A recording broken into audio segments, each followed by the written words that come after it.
Rats continue to be a growing concern across parts of southern Idaho, and now state lawmakers are taking a closer look. The Idaho State Department of Agriculture says it has the authority to act, but what happens next could depend on the legislature. Bringing in Abby Wilt. Now, Abby, you listened in to the Senate Agriculture Committee meeting today where the Department of Ag proposed a few options on what to do next. Hunter, yeah, we've reported and heard of many times within the last year that rats are a growing problem. We first heard about the rats in Eagle, then in the North End, now in several places throughout the Treasure Valley. Now, no decisions were made today, but several recommendations on what to do next were discussed.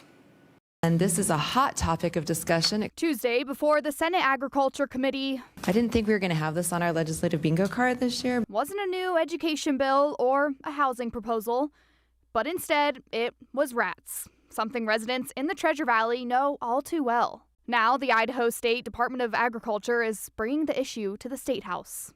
What are some of the authorities and abilities that we have surrounding a pest? Deputy Director Lloyd Knight says the department already has legal authority to address pests like rats under both the Invasive Species Act and the Plant Pest Act. We have the ability and the duty to control pests that are injurious to plants. Idaho code doesn't specifically call out rats, but if lawmakers find that rats are a big enough issue, they can use state funding to start to combat the issue. The definition is fairly broad. It can include rodents. Funding to control rats could come through the General Fund Appropriation Authority or federal funds that are available to utilize on a cost-share basis. But if the infestations are so overrun that we're realistically not going to have control, at some point we just kind of do the best we can. But the question, how will the state realistically determine how big of an issue rats really are? How do we quantify what these kind of infestations can look like? We know what we see in the media, we know what we see and hear folks talk about,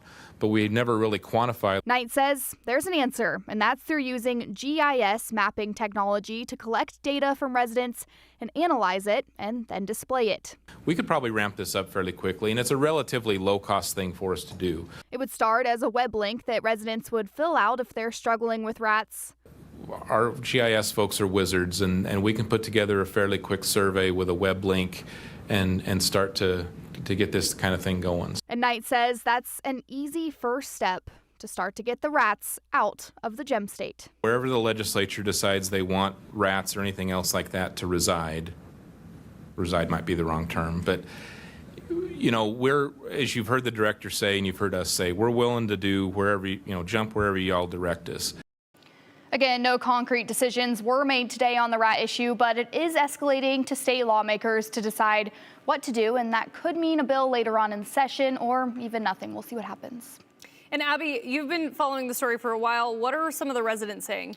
Hunter, people are really frustrated, and while they have found solutions through, different traps and things they're using, they say that the rats just keep coming back. They're looking for more of a permanent solution. Okay, and one more question. You mentioned GIS tracking. This isn't the first time this has been used for an animal, right? No, this isn't the first time. The Department of Agriculture actually used GIS mapping for things like grasshoppers when those were a problem. And so, yeah, it's been used several times, and they say they're very confident in how to use it. All right, well, we'll see what happens and what they decide. Abby, thank you.